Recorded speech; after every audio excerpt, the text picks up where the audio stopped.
Have you ever wondered why your body suddenly feels different? Like, why your voice sounds weird one day, your feelings are all over the place, or you're just super curious about bodies, babies, or even crushes? Well, guess what? That's not weird at all. It's perfectly normal. Hey friends, I'm Zuzu the book reader, your curious monkey narrator who swings through the jungle of ideas and climbs up the tree of knowledge to bring you the juiciest fruits of wisdom. Today, we're cracking open the legendary book It's Perfectly Normal by Roby H. Harris, a funny, warm, and brilliantly illustrated guide to growing up, changing bodies, and understanding everything from puberty to relationships and staying healthy. Here are just a few wild and wonderful things you'll learn.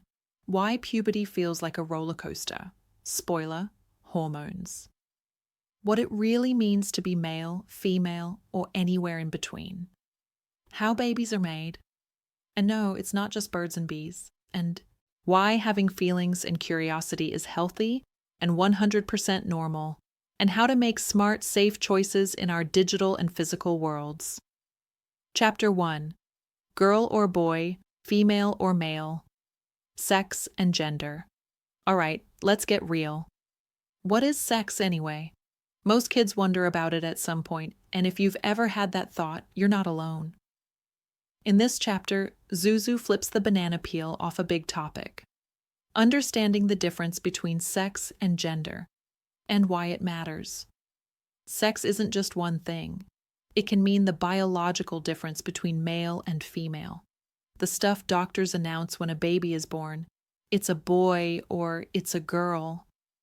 That's called biological sex, and it's usually based on body parts and reproductive organs.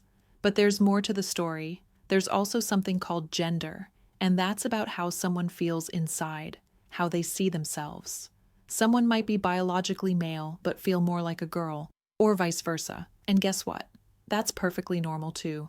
This chapter teaches us that asking, "Are you a girl or a boy?" is more complex than it seems. It explains that gender identity is deeply personal. It's not just about body parts or what people wear. It's about who someone knows themselves to be. You'll also find out that being curious, confused, or even shy about this stuff is all okay. No one's born knowing everything. And this book, and your pal Zuzu, is here to help you figure it out with facts, not fears. So next time you hear someone talking about gender, remember, it's not just about pink or blue clothes. It's about understanding, respect, and letting people be who they truly are. So here's something to think about. What does gender mean to you? And how do we show kindness to people who might see themselves differently from us? Chapter 2. Making babies, sexual reproduction. Okay, curious minds, have you ever asked yourself, how do babies really get made? Well, you're about to find out. And don't worry, Zuzu's got your back. This chapter dives into the real science behind sexual reproduction, how new human beings are created. It all starts with something simple, reproductive organs. Just like your heart pumps blood and your lungs help you breathe, your reproductive organs have a special job too, to make it possible for humans to make babies. Now here's the scoop.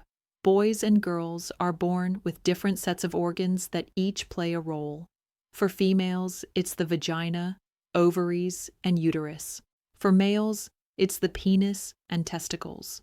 Together, these body parts work like a clever team to make reproduction possible. Inside a female's ovaries are eggs, and inside a male's testicles are sperm.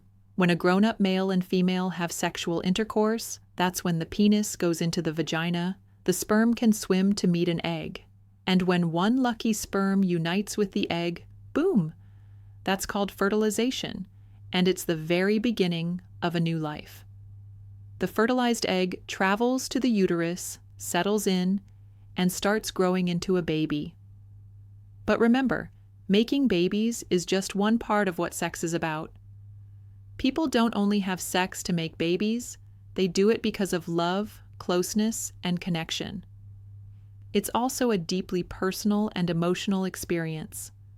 That's why understanding it helps you make thoughtful and respectful choices when you're older.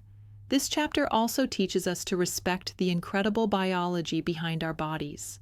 It shows how reproduction is a natural, amazing process, not weird or gross, just science doing its thing. So here's something to wonder about. If our hearts, lungs, and brains are important organs we care for, how should we treat our reproductive organs? With the same respect, right? Chapter 3. Strong Feelings, Sexual Desire.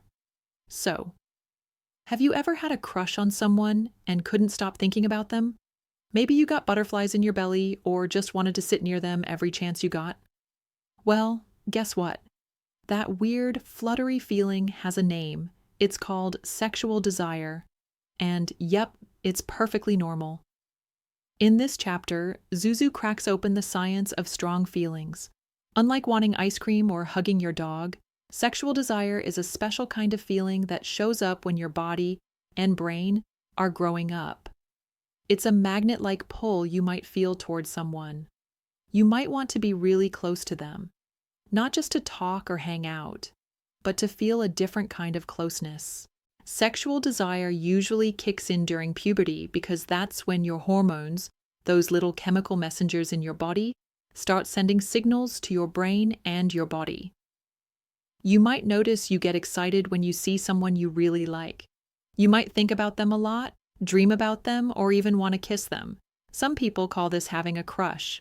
And crushes can happen on friends, classmates, celebrities, or even fictional characters.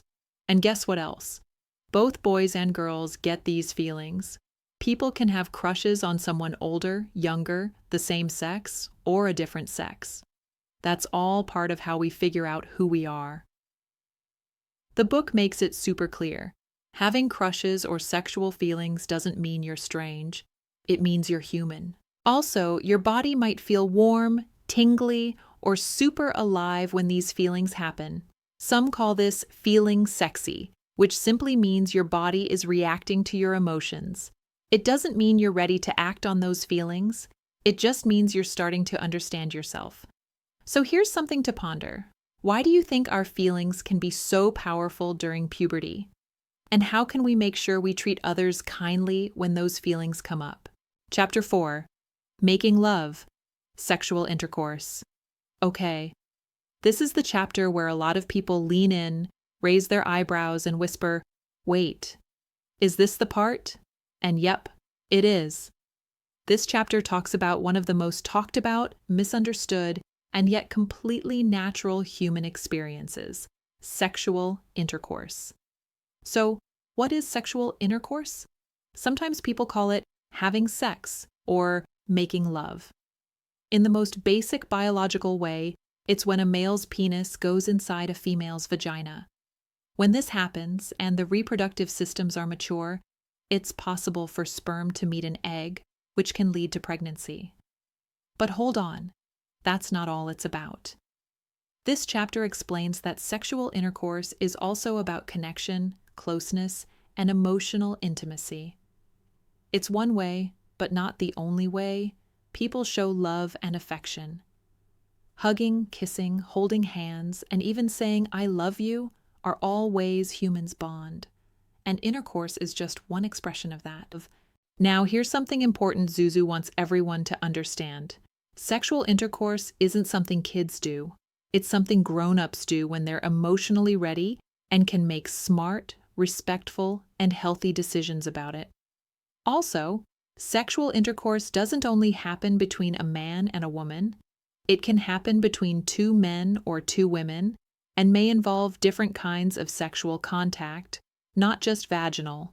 This includes oral or anal sex. But no matter what kind, it always comes with emotional, physical, and health responsibilities. And yep, there are risks too. Things like sexually transmitted infections, STIs, and unplanned pregnancy can happen if people don't take precautions. That's why it's crucial to know the facts and not rush into something just because of feelings, curiosity, or pressure.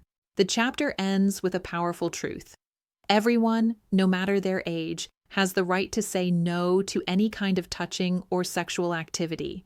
Consent, comfort, and respect are always key. So here's your Zuzu thought. Why do you think it's important to understand what sexual intercourse really means? And how do we know when we're emotionally ready for such big experiences? Chapter 5. Who you are. Straight, lesbian, gay, bisexual, transgender. Okay, friends. Time to zoom in on one of the most important parts of growing up. Figuring out who you are. This chapter talks about something called sexual orientation and gender identity. Fancy words for who you're attracted to and how you see yourself. First, let's talk about feelings. You know how some people fall in love with someone of the opposite sex? Like a girl liking a boy or a boy liking a girl? That's called being straight or heterosexual. Hetero is a Greek word that means other, but sometimes a person might have those feelings for someone of the same sex. That's called being gay or lesbian, also known as homosexual. Homo means same. A gay person could be a guy who likes guys, or a lesbian is a girl who likes girls.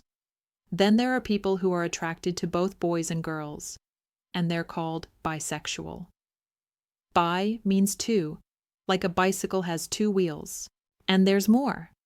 Some people feel like the gender they were assigned at birth doesn't match who they really are inside. A person born with a male body may feel like a girl, or someone born with a female body may feel like a boy. These people are called transgender. Trans means across or beyond because they feel they've crossed from one gender to another. Some transgender people change how they look or dress, or the name and pronouns they go by. It's also completely normal to be curious. Lots of kids wonder, have crushes on someone of the same sex, or explore feelings as they grow. This doesn't mean anything is wrong. It just means you're learning about yourself. One of the most important messages in this chapter is about respect.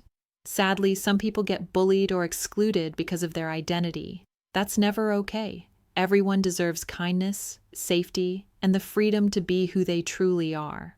So here's your Zuzu thought. If someone told you they were gay, lesbian, bisexual, or transgender, how could you support them with kindness and respect? Chapter 6. The human body. All kinds of bodies. Take a good look around you.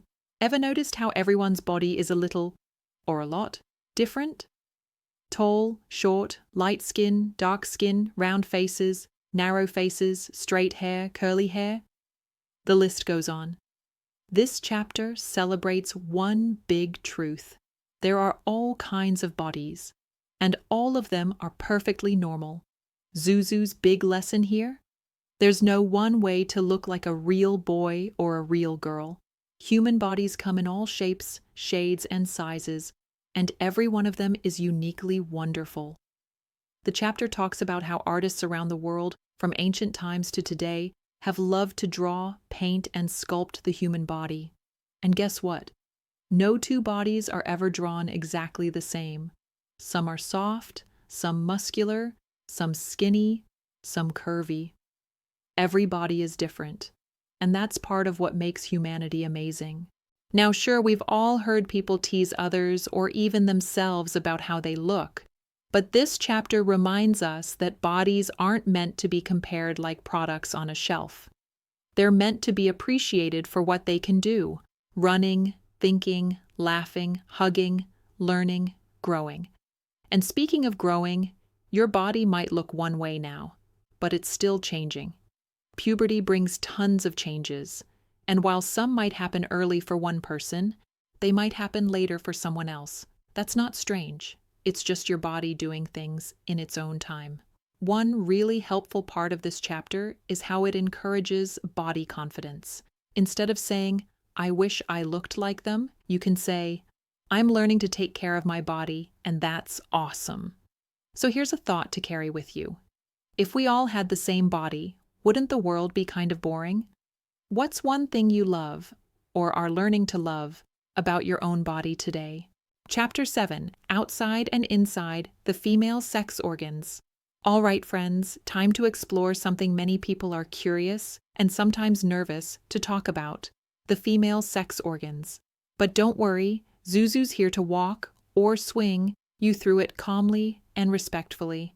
So let's start with the outside. The entire soft area between a female's legs is called the vulva. That includes the clitoris, labia, and the openings to the vagina and the urethra. Each part has its own special job, and none of it is weird or dirty. It's just how the human body is built. The labia, which means lips in Latin, are the folds of skin that protect everything inside the vulva. Some are small, some larger, some light-colored, some dark. Every girl's labia look a little different, and that's perfectly normal. Then there's the clitoris, a small, sensitive bump that's made to feel good when touched. It's one of the only parts of the body made purely for pleasure. Next up, the urethra, a tiny opening through which urine leaves the body. It's not actually part of the reproductive system, but it's located right near it. Quick science fact: urine is just liquid waste your body doesn't need after digesting food and drink. Now we get to the vagina, the stretchy passageway that leads from the uterus to the outside of the body. It's where menstrual blood comes out, and it's also where a baby exits the body during childbirth. The vagina is also involved during sexual intercourse.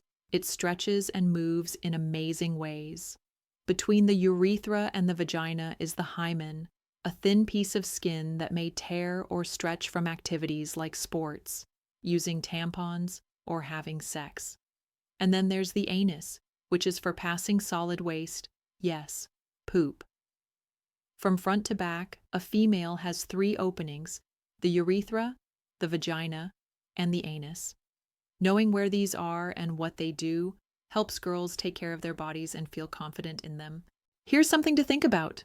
Why do you think understanding our private parts is important for our health, safety, and confidence, and not something to feel ashamed of? Chapter 8, Outside and Inside, the Male Sex Organs. All right, now it's time to take a respectful, science-smart look at the male sex organs, both the parts you can see and the ones tucked safely inside the body. These parts are amazing, not mysterious. And the more you understand, the more you'll know how to take care of them. First up, on the outside, the penis and the scrotum.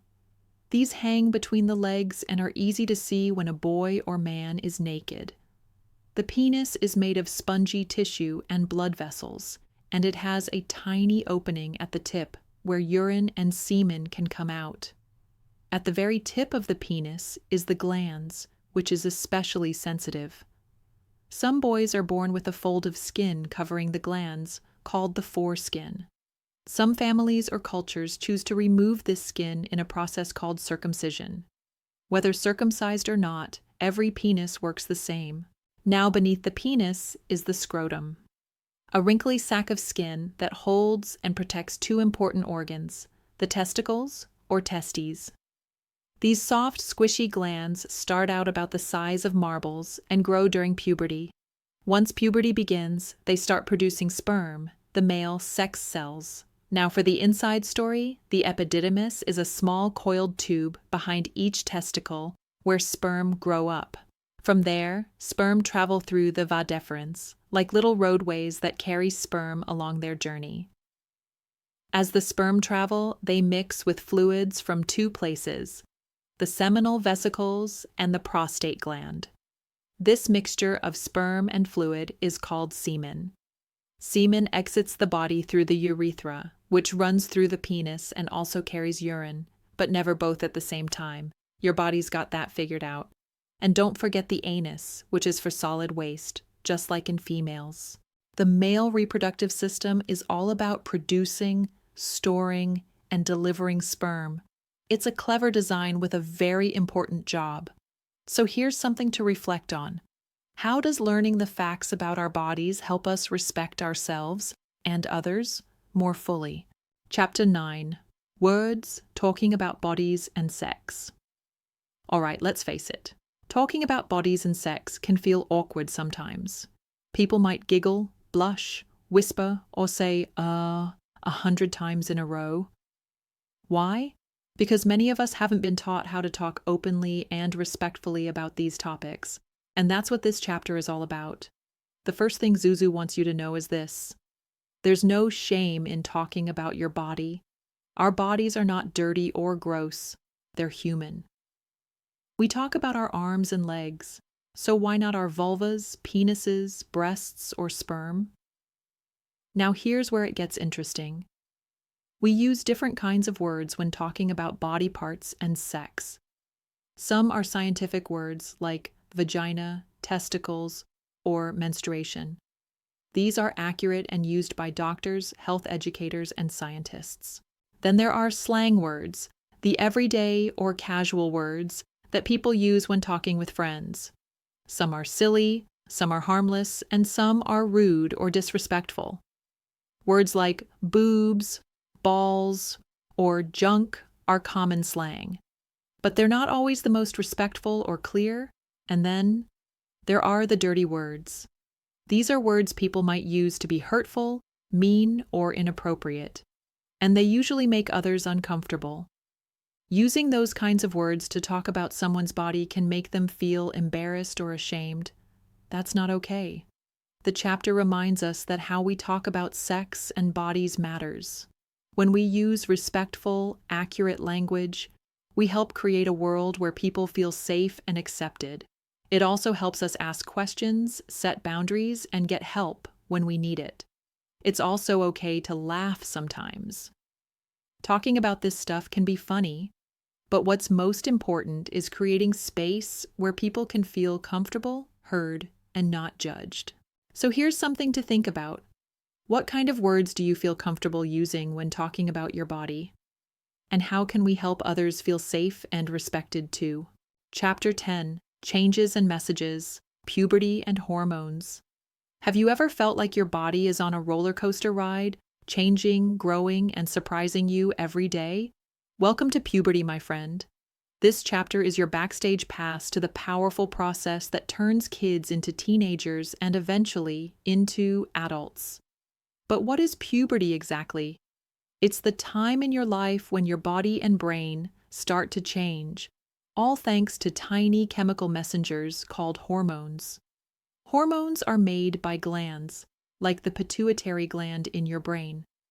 Once the pituitary gland gets the green light from your body, it starts sending signals, like a traffic director, to other parts of your body.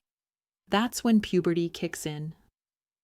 For people with ovaries, hormones like estrogen and progesterone start the process, leading to breast development, hips widening, and eventually menstruation, your period.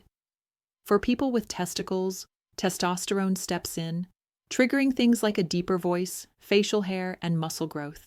Chapter 11, The Travels of the Egg, Female Puberty. All right, adventurers, grab your mini backpacks because we're going on a microscopic journey inside the female body. Our star traveler, the egg, also called the ovum, and its mission, to help create life. When puberty begins in girls, the body gets a wake-up call from hormones, especially estrogen and progesterone. These hormones come from the ovaries, which are two small almond-shaped glands located deep in the belly. And hidden inside those ovaries, hundreds of thousands of immature eggs, each one waiting for its turn to shine.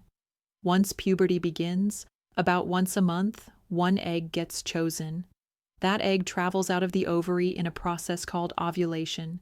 It then begins its journey through the fallopian tube, like a tiny boat floating down a gentle stream. This journey is important because if sperm ever enters the female body around this time, it could meet the egg, and fertilization could occur. That's how a baby begins. But what if no sperm shows up? No worries. The egg simply dissolves and the body clears out the unused materials in a process called menstruation, or your period. It's like your body hitting the reset button every month. Your period is the shedding of the uterus lining, a soft cushion of tissue that the body builds in case it needs to support a fertilized egg. Since there's no baby coming, the body releases that lining through the vagina. And that's menstruation. It usually lasts a few days and happens about once a month. Now, this chapter doesn't just talk biology. it talks about feelings too. Starting your period can feel scary, surprising, or even embarrassing, but it shouldn't be. It's a normal, healthy sign that your body is growing just the way it should. And don't forget, there's no right age to start. Some girls begin at 9, others at 15. Everyone's timeline is different, and that's perfectly okay. So here's something to think about. If periods are a sign of strength and maturity, how can we shift the way we talk about them, from shame to confidence and pride? Chapter 12. The Travels of the Sperm, Male Puberty.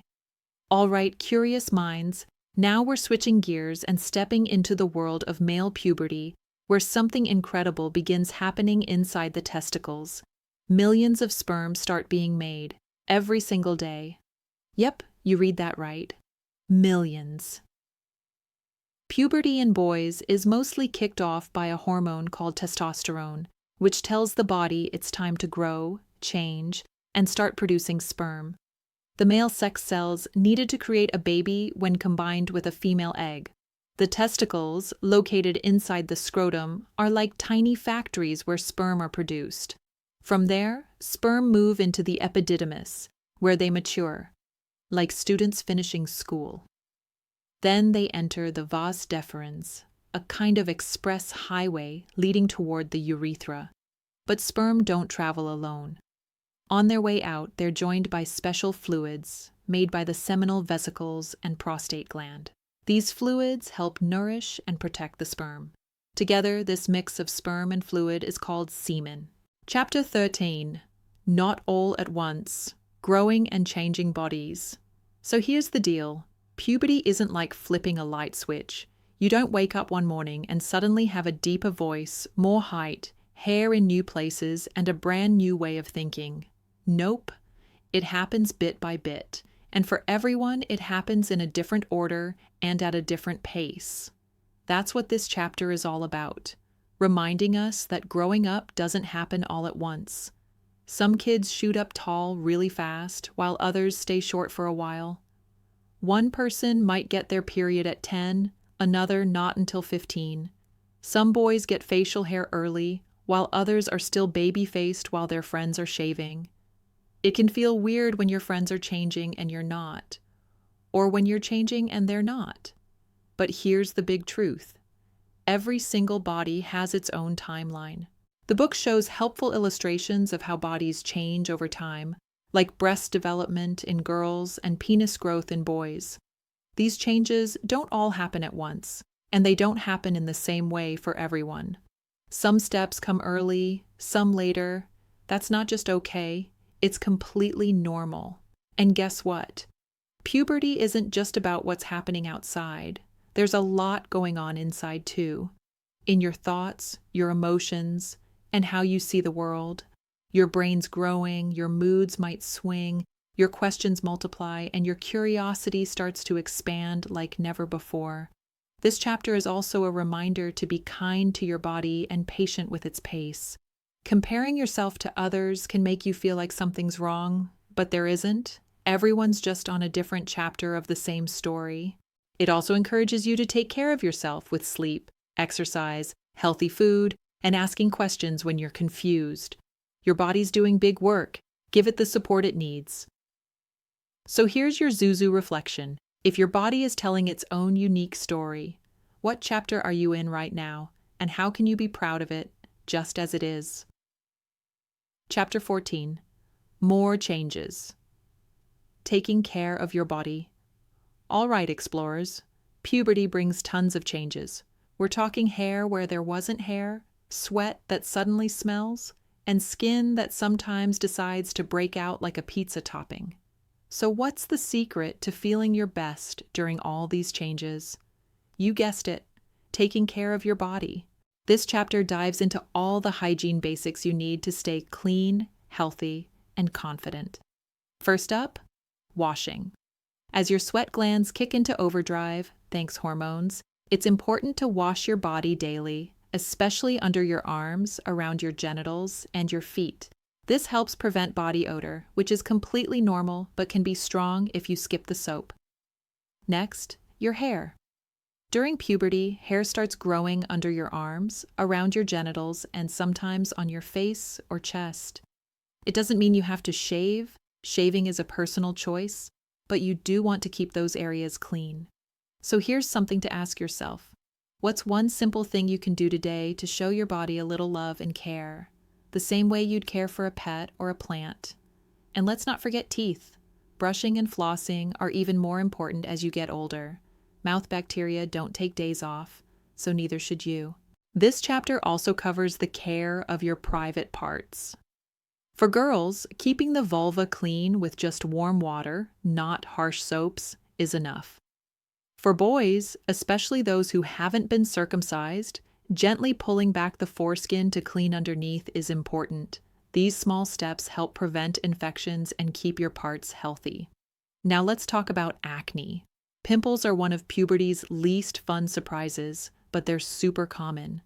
Washing your face regularly, avoiding greasy products, and keeping your hands off your face can help. And if acne gets really bad, it's totally okay to talk to a doctor. The chapter reminds us that taking care of yourself isn't just about looking good. It's about feeling good, respecting your body, and making healthy habits a part of your routine. Chapter 15. Back and forth, up and down, new and changing feelings.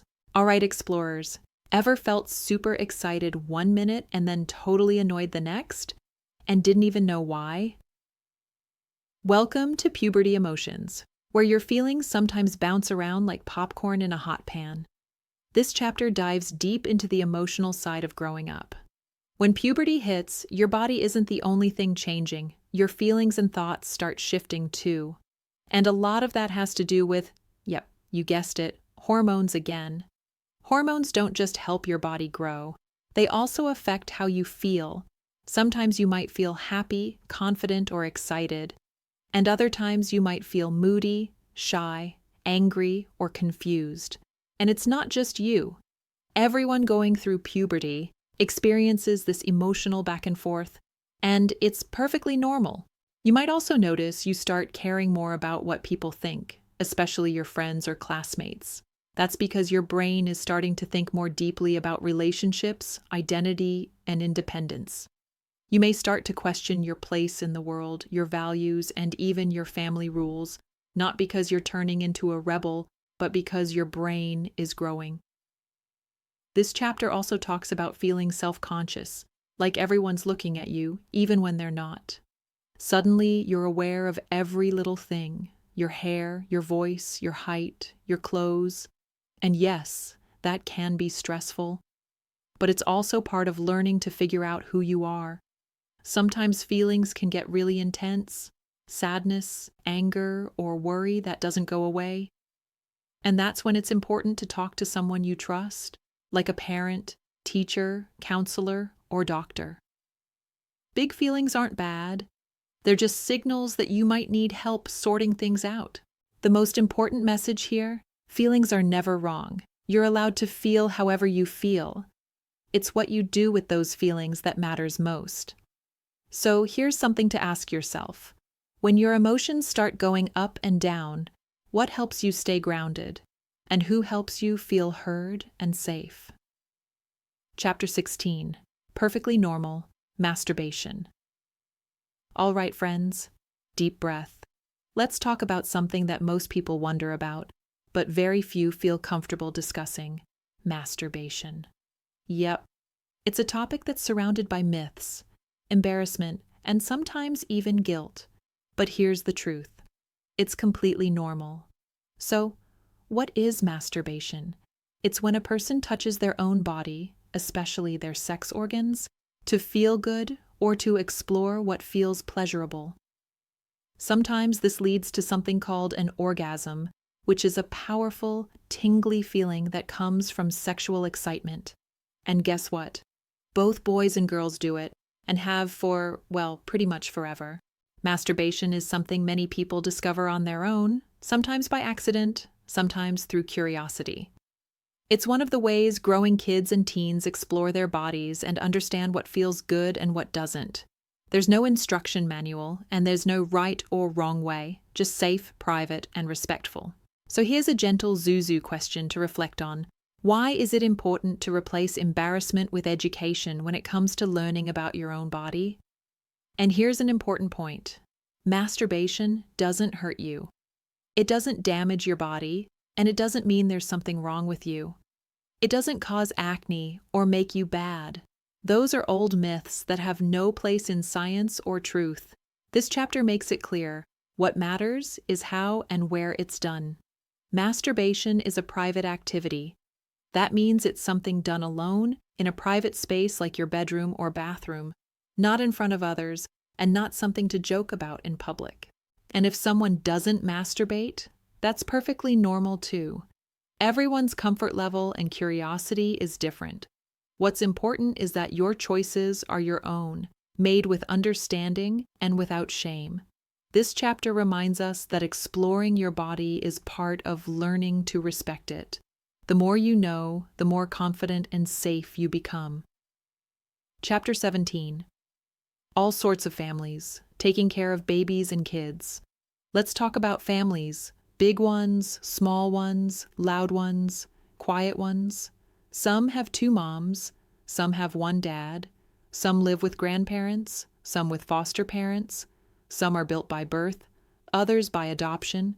You name it, there are all sorts of families, and each one is perfectly real and perfectly normal. House love. This chapter opens our eyes to just how many different ways people build families, and how every loving family is about caring, supporting, and growing together. There's no single right way to have a family. What matters most? That the people in it take care of each other. The book reminds us that being part of a family isn't just about biology or blood. Sometimes families are formed through adoption, where adults become legal parents to a child they didn't give birth to. Sometimes children live with step-parents, foster parents, or grandparents. And sometimes family means 2 dads, 2 moms, or 1 amazing single parent, raising kids with love and strength. Now here's something sweet. Families work hard, really hard, to take care of babies and kids.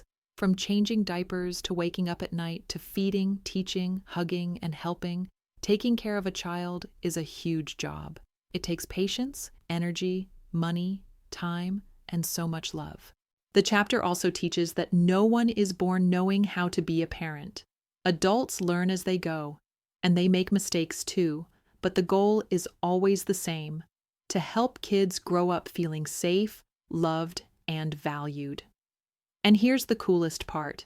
Kids are part of what makes a family work. When you help clean up, listen, ask questions, share your feelings, and respect others, you're helping build a healthy home. This chapter celebrates all the beautiful, messy, different, and real ways that people live together and care for one another. So here's something to reflect on. What does family mean to you? And how do you show love to the people who care for you every day? Chapter 18. Instructions from Mom and Dad. The cell, genes, and chromosomes. Okay, time to shrink down to the microscopic level, like Zuzu with a super science magnifying glass. Inside every single one of your cells, and you have trillions of them, are tiny packages of instructions that make you, you. These packages are called genes, and they're found on thread-like structures called chromosomes. Each gene is like a sentence in the instruction manual for your body, telling it how tall you might grow, what color your eyes could be, even how your brain works and how your body moves. So where do these instructions come from? You guessed it, your parents. When a sperm from the father and an egg from the mother join together during fertilization, they each bring 23 chromosomes. That adds up to 46 chromosomes in total, a complete instruction guide for a brand new human being. These chromosomes come in pairs, and each pair contains 1 chromosome from your mom and 1 from your dad. That means you carry a unique mix of both parents, but in a combination that's never existed before. You're not just a copy, you're a one-of-a-kind original. This chapter explains how genes carry all kinds of traits, from your hair texture and skin color to things like blood type or even whether you can roll your tongue. Some traits are dominant, they show up more easily, and others are recessive. They need a double match to appear. It also gently introduces the idea that while genes play a huge role, they aren't the only thing that shapes us. Our environment, choices, and relationships matter too. So even if you inherited certain traits, who you become is also up to you. Genes don't just build the body, they help connect generations and explain why families often look or act a bit alike. So here's something to wonder about. If your body came with an instruction manual made from your parents' genes, what's one thing you've inherited that you're proud of? Chapter 19. A kind of sharing, cuddling, kissing, touching, and sexual intercourse. Let's talk about touch, one of the most powerful ways humans share love, comfort, and connection. From a baby being held to a couple holding hands, touch is a kind of sharing, one that tells someone, "I care about you," without saying a single word. This chapter explores the different ways people show affection, and how that affection can grow into sexual feelings and actions, but always with choice, respect, and understanding. It starts with the basics: cuddling, hugging, and kissing. These actions are often part of family life, the kind of love that says, "I'm here for you," or "I love you." But as people grow older, these same actions can become part of a romantic or sexual relationship too, with feelings of excitement, closeness, and desire. What matters most? That all physical and emotional closeness is based on mutual respect, communication, and consent. So here's something to reflect on. If closeness is about trust and respect, how do we build those things with the people we care about, whether it's a friend, a parent, or someone we love? When someone feels emotionally and physically close to another person, they may want to explore deeper intimacy. This may include touching each other's bodies, being naked together, or having sexual intercourse. But, and this is so important, these things should only happen when both people want it, fully understand it, and are ready. The chapter teaches that sex is not just about the body. It's also about emotions, trust, and communication. Rushing into it out of pressure or curiosity isn't the same as choosing it with confidence, maturity, and care. It's not just about feeling ready physically. It's about being emotionally ready too. And guess what? You never have to do anything you don't want to do. Saying no is your right, always. This chapter also reminds readers that people show love and closeness in many ways that don't involve sex, like talking deeply, laughing together, or simply being present. Chapter 20, Before Birth, Pregnancy. All right, get ready for one of the most fascinating adventures your body can go on: pregnancy. This chapter shows what happens after a sperm and egg meet, and how that tiny moment sparks a journey that leads to the birth of a baby. So let's rewind. When a sperm from a male joins with an egg from a female during fertilization, they form a single new cell called a zygote. That little cell, smaller than a grain of sugar, holds all the genetic instructions for a brand new person. This cell travels down the fallopian tube and into the uterus, where it attaches to the soft, blood-rich lining and begins to grow. The uterus becomes its temporary home, and for the next 9 months, it will change, stretch, and support that tiny being every step of the way. The chapter also talks about how different people experience pregnancy in different ways. Some pregnancies are planned, some are surprises, some are joyful, some are scary, but in every case, it's a powerful reminder of how capable and incredible the human body is. So here's something to wonder about. If it takes care, time, and love to grow a baby, what can we learn from that about how we treat ourselves and others as we grow too? As it grows, the zygote becomes an embryo and then a fetus. Its heart starts beating, fingers and toes form, and organs develop. By the end of the first trimester, 3 months in, the fetus already looks very much like a small human. A special organ called the placenta connects the fetus to the mother's body. Through the umbilical cord, the fetus receives oxygen and nutrients, everything it needs to grow. It's like having your very own supply chain delivered straight to your belly. As pregnancy progresses, the mother's body goes through huge changes, not just in size, but in how she feels, eats, moves, and sleeps. That's because growing a new life is big work, and it takes physical strength, emotional support, and medical care. Chapter 21. What a trip. Birth. Imagine being inside a warm, watery world for 9 months, floating, growing, stretching, and kicking. And then one day, boom, it's time to head out into the big, bright world. That's birth. And yep, it's quite the trip. This chapter begins by explaining that when the baby is ready, usually around 9 months after conception, the pregnant person's body starts to give signals. These signals include contractions, which are strong, rhythmic squeezes of the uterus that help push the baby downward and out. The opening to the uterus, called the cervix, starts to widen. This process is called dilation. It has to stretch wide enough, about 10 centimeters, for the baby's head to pass through. It's amazing how the body knows exactly what to do, step by step. What's clear from this chapter is just how strong and capable the human body is, especially the bodies of people who give birth. It's a powerful, intense, and deeply emotional experience. So here's something to reflect on. If the journey of birth takes strength, care, and support, what does that teach us about the power of teamwork, patience, and love in life's biggest moments? When it's time, the muscles of the uterus contract, the amniotic sac, a fluid-filled bubble that's been protecting the baby, may break, and labor begins. Labor can last for a few hours, or a full day or more, depending on the person. The baby moves down through the vagina, which is also called the birth canal, and into the world. The head usually comes out first, followed by the shoulders and the rest of the body. After the baby is born, the umbilical cord, which connected it to the placenta, is cut. That's when the baby takes its first breath, and often its first cry. Not all births happen the same way.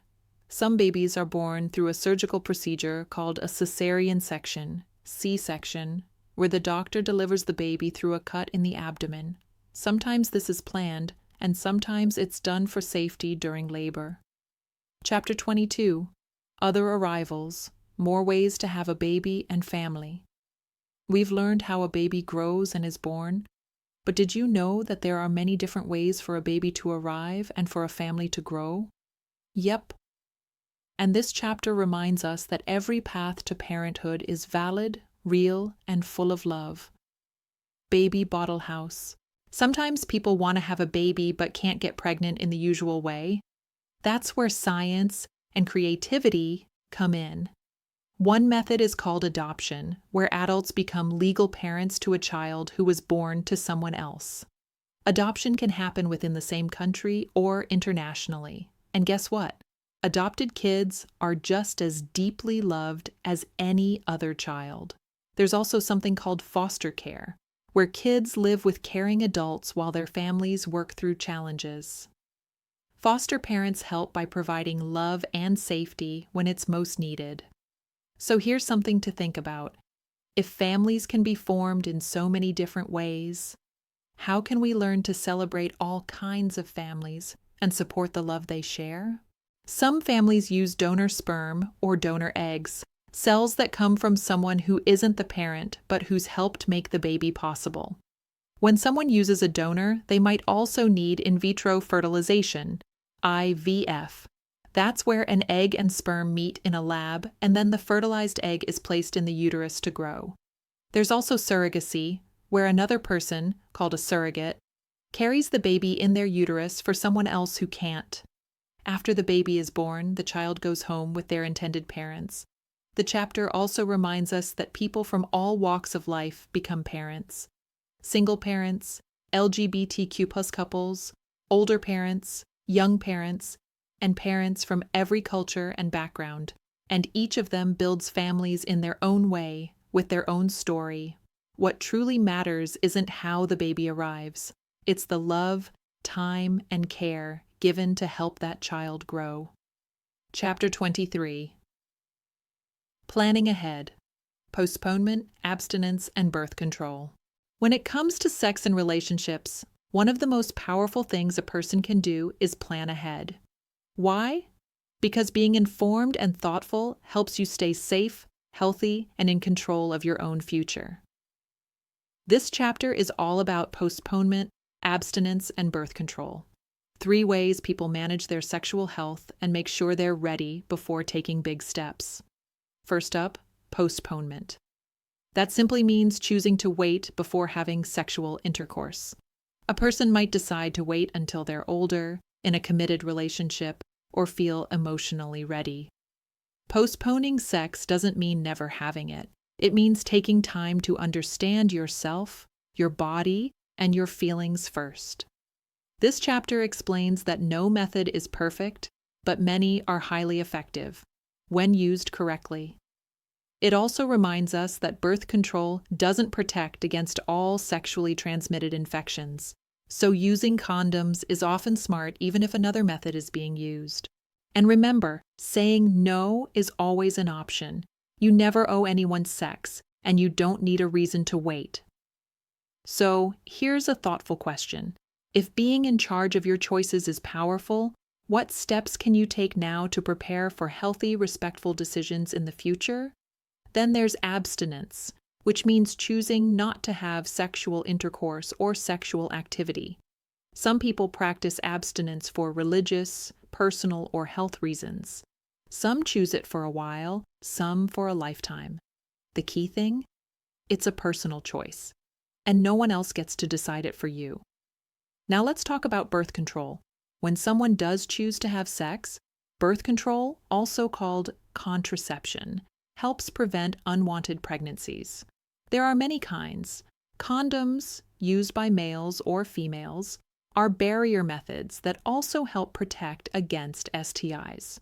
Birth control pills, patches, or shots use hormones to stop eggs from being released. IUDs are small devices placed inside the uterus that prevent pregnancy. There's even emergency contraception, which can be used shortly after unprotected sex. Chapter 24, Laws and Rulings, Abortion. This chapter opens with an honest truth. Abortion is a serious and emotional topic. It involves questions about pregnancy, choice, health, beliefs, and even the law. And while people may have different opinions, the most important thing is to learn the facts and approach the topic with respect and compassion. So what is abortion? It's when a pregnancy is ended before the baby is born. This is usually done through a medical procedure or with special medication. People choose abortion for many different reasons: personal, medical, or financial. Sometimes a pregnancy isn't planned. Sometimes the health of the pregnant person is at risk. Sometimes someone knows they aren't ready to become a parent. This chapter encourages us to be respectful of people's experiences and to listen before we judge. Whether someone continues a pregnancy, chooses adoption, or has an abortion, it's not our job to criticize, but to understand. So here's something to consider. If someone made a difficult decision about their body and future, how would you want them to feel? Judged or supported? This chapter explains that abortion is legal in many places, though the laws differ from country to country, and even from state to state. In some places, it's allowed only under certain conditions. In others, it may be harder to access. That's why understanding the laws in your own area is important. There are 2 main types of abortion. Medication abortion. This uses pills to end a pregnancy, usually within the first 10 weeks. In-clinic abortion. A doctor performs a minor procedure to end the pregnancy, usually later in the first or second trimester. The book reminds readers that deciding to have an abortion is very personal, and people often feel a mix of emotions: relief, sadness, confidence, or confusion. That's why support, non-judgment, and care matter so much. It also makes it clear no one should be pressured, either into abortion or against it. It's a decision that belongs to the person who is pregnant. Chapter 25. Helpful, fun, creepy, dangerous, texting, messaging, emailing, being online. Let's be honest, we live a big chunk of our lives online. Whether it's texting friends, posting photos, sharing jokes, or Googling a question that's too weird to ask out loud, the internet is where a lot of growing up happens. This chapter gets real about the awesome and the not-so-awesome parts of living in a digital world. It starts by celebrating the good stuff. Texting can be a great way to stay close to friends. Messaging can help us ask questions when we're shy. Videos and websites can teach us anything. Used wisely, tech is a superpower. But not everything online is helpful or healthy. Some messages can turn mean, pushy, or even dangerous. This chapter dives into how easy it is for people to say things online they wouldn't say in real life. Words can hurt, and once something is sent, a photo, a comment, a private thought, it can spread fast and be impossible to take back. The book especially warns about sending sexual messages or images, sometimes called sexting. What might feel private or flirty can easily end up in the wrong hands. This isn't just embarrassing. In many places, it's illegal, especially for minors. And then there are creepy strangers. Online, someone can pretend to be your age when they're not. That's why it's super important to never share personal information, like your full name, address, school, or photos, with people you don't know in real life. But this chapter isn't about fear, it's about smart choices. Think before you click, ask before you share. And if someone online makes you feel weird or uncomfortable, tell a trusted adult. You deserve to feel safe online and offline. The internet is a tool. How you use it determines whether it helps or harms. So here's a question for your digital brain. What can you do to make sure your online life reflects who you are and keeps you and others safe and respected along the way? Chapter 26, Talk About It, Sexual Abuse. Some chapters are tough to read, but they might be the most important ones to understand. This is one of them. It talks about something that no one wants to imagine happening, but sadly does happen: sexual abuse. And the very first message from this chapter is powerful. It's never the child's fault. Ever. So, what is sexual abuse? It's when someone, usually older, bigger, or more powerful, touches a child or teen's private parts or asks them to touch theirs in a sexual way. Sometimes the abuser is a stranger, but often it's someone the child knows, even someone they trust. And abuse doesn't always involve touch. It can also mean being shown inappropriate pictures, being asked to take photos, or hearing words that feel uncomfortable, confusing, or wrong. The common thread? The child didn't ask for it and didn't or couldn't say no. The most important part of this chapter is its advice on what to do. Tell someone. Tell a parent, a teacher, a counselor, a doctor, anyone you trust. And if the first adult doesn't listen, tell another and another until someone helps. You are never too young or too small to speak up. Many kids are scared to talk. They might feel embarrassed, ashamed, or even worry they'll get in trouble. But they shouldn't, because they are not the ones who did something wrong. The person who hurt them is the one who broke trust, not them. This chapter also reminds us that part of staying safe is learning to set boundaries. You're allowed to say no. You're allowed to leave. You're allowed to feel safe in your body, your space, and your life. That's your right. And if something happened in the past, you can still speak up now. It's never too late to get help and healing. So here's something to carry in your heart.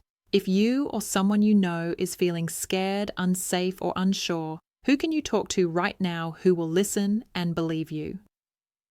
Chapter 27, Getting a Checkup. Sexually transmitted diseases. All right, it's time to talk about something that doesn't always get discussed enough, but really should be. When people have sex, especially without protection, they can sometimes pass along sexually transmitted diseases, also called STDs or STIs, sexually transmitted infections. These are infections that are spread through sexual contact. and this chapter helps us understand how to stay smart and safe. There are many kinds of STDs, like chlamydia, gonorrhea, herpes, HPV, syphilis, and HIV. Some are caused by bacteria, others by viruses. The tricky thing? Many of them don't show obvious symptoms, especially in the beginning. That means someone can have an STD and not even know it and accidentally pass it to someone else. So what's the best defense? Knowledge, protection, and regular checkups. So here's a thought for your health journal. If taking care of your body is a way of showing love to yourself, what steps can you take now to build healthy habits for the future? The chapter explains how doctors and clinics can test for STDs using simple procedures, a urine test, a blood test, or a swab. These checkups are private and respectful, and they help people stay healthy and get treated early if something's wrong. And yes, many STDs are treatable and curable, especially the ones caused by bacteria. Others, like herpes or HIV, can't be cured but can be managed with medicine. So what can you do to stay safe? Here's what the chapter teaches. Use condoms every time you have sex. Get regular checkups if you're sexually active. Talk openly with your partner about health and protection. And most of all, don't feel ashamed to ask questions or go to the doctor. This chapter also reminds us that everyone deserves sexual health, and that includes respect, care, and access to accurate information. Getting checked isn't just about fixing something, it's about knowing your body, protecting others, and making strong, healthy choices. Chapter 28, Scientists, Working Day and Night, HIV and AIDS. Back in the 1980s, a new virus began to spread across the world. It confused doctors, scared families, and created a lot of panic and misunderstanding. That virus is called HIV, and this chapter helps us understand what it is, how it works, and how science has helped people live long and healthy lives with it. So, what exactly is HIV? It stands for Human Immunodeficiency Virus, and it attacks the body's immune system, the part that fights off sickness. If the immune system gets too weak, a person may develop AIDS, which stands for Acquired Immune Deficiency Syndrome.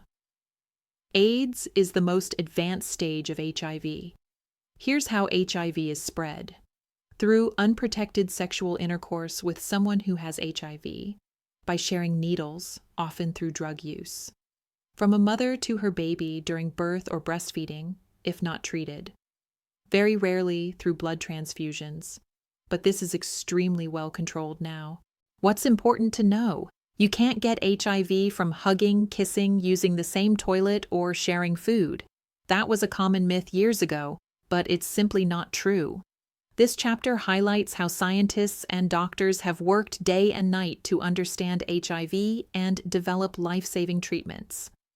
Today, people with HIV can live full lives with the help of special medications called antiretroviral therapy, ART. These medicines don't cure HIV, but they keep the virus under control. And here's something powerful.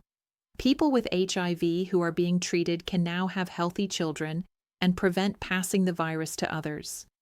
The chapter also addresses the stigma, the unfair shame and judgment that people with HIV often face. It reminds us to respond with facts and compassion, not fear or blame. Whether we're talking about prevention, treatment, or support, education is the best tool we have. So here's something to reflect on. If science and care can turn fear into hope, how can we use that same power in how we treat people facing challenges? With kindness, not judgment. Chapter 29, Staying Healthy, Responsible Choices.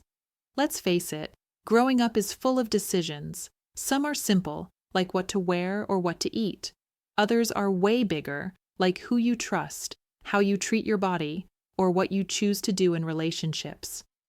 This final chapter is all about one thing: making choices that keep you healthy, safe, and proud of who you are. Whether you're just beginning puberty or already navigating dating, identity, or curiosity, This chapter reminds us that every choice we make shapes our future, and that includes choices about our bodies, our health, and our feelings. Want to stay healthy? Here's the recipe. Learn the facts about sex, relationships, bodies, and emotions. Ask questions, even if they feel embarrassing.